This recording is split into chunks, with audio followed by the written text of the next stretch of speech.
The snowfall that evening was so intense it seemed as though the heavens were breaking apart without sound. A modest log cabin stood isolated on a mountainside road in Montana, encircled by forests that murmured in the wind, its windows casting a dim light through the blizzard. Within its walls, a young widow named Clara Mayfield cradled her daughter tightly while the tempest raged beyond. She had embraced this isolation following her husband's death, believing the remote wilderness might help her heal and shield little Sophie, her 6-year-old, from the chaos of a world that had already stolen too much. Yet nothing could have readied her for what would arrive at her doorstep that evening. If you hold faith that compassion endures in a world that frequently overlooks it, please like, comment, share, and subscribe to Untold Stories 0.4. Every humble gesture of affection deserves recognition, and every opportunity for redemption deserves preservation. The knocking began without warning. Forceful, thunderous strikes reverberated against the wooden door. Clara went rigid. Her dwelling sat miles away from civilization, and visitors never ventured this deep into the wilderness, certainly not amid a blizzard. She peered through the ice-covered window and drew a sharp breath. Beyond the swirling snow, headlights flickered dimly. Scores of dark silhouettes approached her porch, men clad in black leather jackets, their garments encrusted with frost. The rumble of motorcycles idling in the distance made her blood run cold. Initially, her pulse quickened with dread. Tales involving bikers seldom carried gentle narratives. She considered Sophie sleeping in the corner and the firearm her deceased husband had left for protection. Then she examined them more carefully. The men weren't yelling or forcing entry. They stood trembling, drenched and frozen, their expressions carved with weariness and bitter cold. One among them, an older man with a grizzled beard and eyes that seemed both hardened and exhausted, moved to the front. He appeared as though he'd weathered countless storms throughout his existence. Clara released a breath she hadn't known she was holding and cracked the door open slightly. The heat from within escaped outward, and for a fleeting moment, she witnessed what the blizzard had inflicted upon them. Complexions drained of color, lips quaking, leather hardened by ice. "Ma'am," the man spoke, his tone gravelly yet steady. "We don't intend any harm. It's just, we're dying from this cold." Our van skidded off the road. "We have nowhere else to turn." His words settled into her heart like a hushed appeal. Clara glanced down at Sophie, now conscious and gripping her hand. She contemplated the frigid conditions outside, how the wind appeared to attack like fangs. Defying every survival instinct that murmured warnings, she pushed the door open further and declared, "Come in." The 25 bikers entered, kicking snow from their boots, saturating the compact cabin with the aroma of motor oil, worn leather, and appreciation.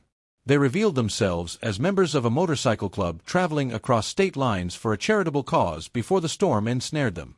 Clara moved with urgency, heating water, distributing blankets, retrieving what meager provisions she possessed: tinned soup, loaves of bread, and powdered coffee. The men assisted her wordlessly, piling firewood near the hearth, converting snow into drinking water, and even mending a broken window pane that the tempest had dislodged. The cabin, previously quiet and desolate, resonated with the unexpected rhythm of collective survival, strangers united by the comfort of a shared flame. Throughout the endless night, Clara witnessed something beyond her expectations. These men, adorned with ink and battle marks, regarded Sophie like a cherished younger sibling, allowing her to rest beside the fire, while one among them, a man called Brick, whittled her a miniature wooden bird from a branch he'd retrieved outside. The leader, the gray-haired man known as Hawk, settled silently into a chair positioned near the entrance, his gaze consumed by the dancing flames. Clara noticed him observing her occasionally, not with threat, but with something gentler, resembling remorse or distant recollection. When she presented him with tea, he paused before accepting it, murmuring, "Thank you, ma'am." "Most wouldn't. Most don't understand what it means to have no sanctuary," she answered gently. He regarded her then as though her statement had penetrated somewhere profound. Come daybreak, the storm had subsided. The forest lay motionless and silvered beneath the emerging light. Clara ventured outside to observe the sky brightening, assuming her unanticipated visitors would depart shortly. But what unfolded before her made her pulse cease.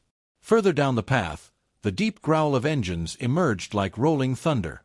Headlights, numerous and blazing, pierced through the dawn haze.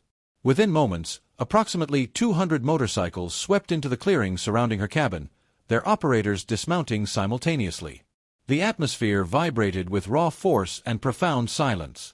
Clara pivoted toward Hawk, who now stood at her side, his exhalations forming clouds in the frozen air. "What's happening?" she breathed. He offered a subtle smile. "Word travels quickly in our brotherhood," he explained. "When a woman welcomes 25 of our brothers during a night like that, the remainder of us don't forget." As the newly arrived riders formed an expansive semicircle around the dwelling, the thunder of engines dissolved into stillness.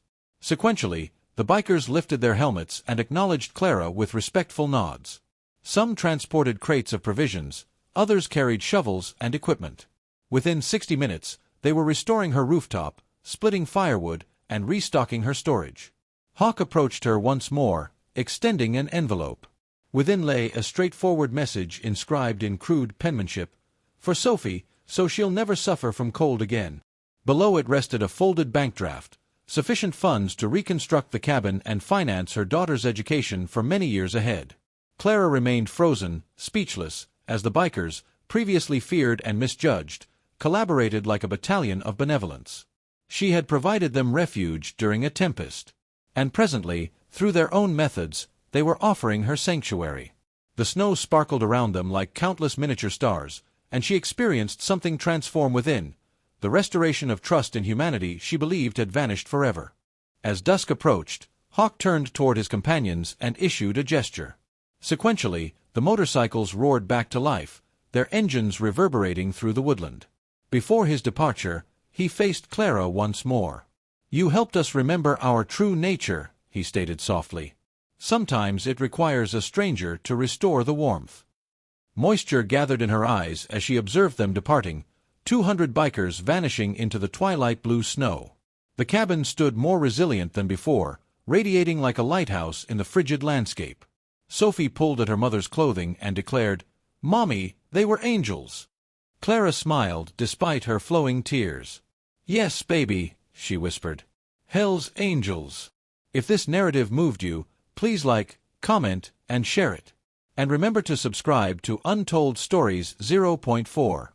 Every demonstration of mercy, regardless of its scale, can extend further than we could ever conceive. Before we conclude, tell us in the comments section, would you have opened that door? That evening, Clara didn't merely rescue 25 frozen bikers. She rekindled something potent in every person who encountered her narrative. And sometimes the brightest illumination in the harshest storm emanates from the heart courageous enough to unlock its door.